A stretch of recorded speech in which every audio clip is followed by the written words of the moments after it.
Hi friends, welcome to our channel. So నాకు trailer మొత్తం మీద రామ్ చరణ్ తప్పితే రామ్ చరణ్ షార్ట్లే ఉన్నాయి. రామ్ చరణ్ షార్ట్స్తో నింపేశారు.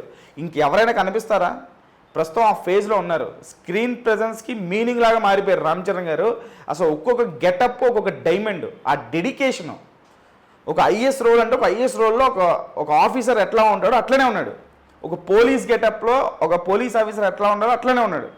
ఒక పంచెకట్టు లుక్లో ఒక విలేజ్ మనిషి, ఒక పొలిటీషియన్ అవతారం ఇత్తరందా ఎలా ఉంటారో అట్లనే ఉన్నాడు.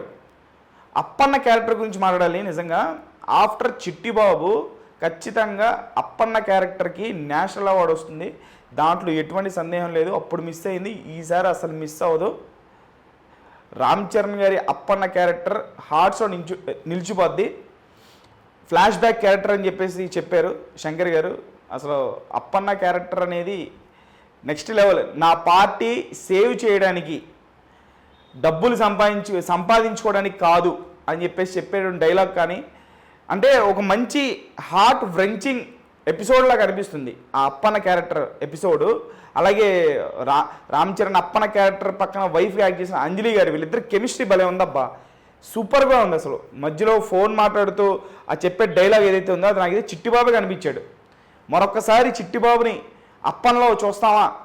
అప్పన్న అంటే ఒక్కొక్క క్యారెక్టర్ని మౌల్డ్ చేసినటువంటి విధానం. శంకర్ గారు ఒక మాట అన్నారు, ఏంటంటే మనకి రామ్ చరణ్ కనిపించడు. ఒక ఐఏఎస్ఐ రోల్ అయితే ఐఏఎస్ ఆఫీసర్ ఎట్లా ఉంటాడు సటిల్గా అట్లా చేశారు. అప్పన్న రోల్లో ఎంత సటిల్గా చేయాలి, ఎంత లౌడ్గా చేయాలి అంత చేశారు. అంటే అంత great director, India's #1 director, one of the top director present కంట్రీలో. అటువంటి డైరెక్టర్ రామ్ చరణ్ గారికి ఎంత అప్రిషియేషన్ ఇచ్చారంటే, రేపు థియేటర్లో ఆడియన్స్కి అప్పన్న క్యారెక్టర్, ఆ సోలు, సినిమాకి సోలే అప్పన్న క్యారెక్టర్. ఆ అప్పన్న క్యారెక్టర్ తర్వాత ఏమైపోతారో, అసలు ఏం జరుగుతుందో కూడా అర్థం కాదు. నెక్స్ట్ లెవెల్లో ఉంది ట్రైలరు. అసలు మొత్తం యూట్యూబ్ షేక్ అయిపోతుంది. ఎక్కడ చూసినా గేమ్ చేంజర్ ట్రైలర్ టాపిక్కే. ఆ రేంజ్లో ట్రైలర్ కట్ చేశారు శంకర్ గారు. శంకర్ గారికి రామ్ చరణ్ అభిమానులు నిజంగా చాలా థ్యాంక్స్ చెప్పాలి, రుణపడి ఉండాలి శంకర్ గారికి. అంటే ఇన్ని ఫేజెస్ ఆఫ్ రామ్ చరణ్ని ఒకే సినిమాలో చూడడం అంటే అదృష్టం. నిజంగా అలా చూపించారు. రామ్ చరణ్ లాంటి ఒక పర్సనాలిటీ మనకు దొరికితే ఎలా వాడుకోవాలరా అన్నదానికి perfect cinema, game changer.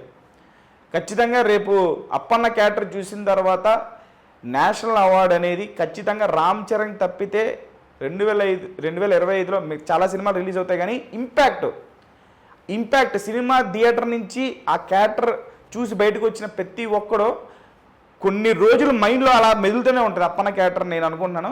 So ఖచ్చితంగా నేషనల్ అవార్డు అయితే పక్కా అప్పన్న క్యారెక్టర్కి.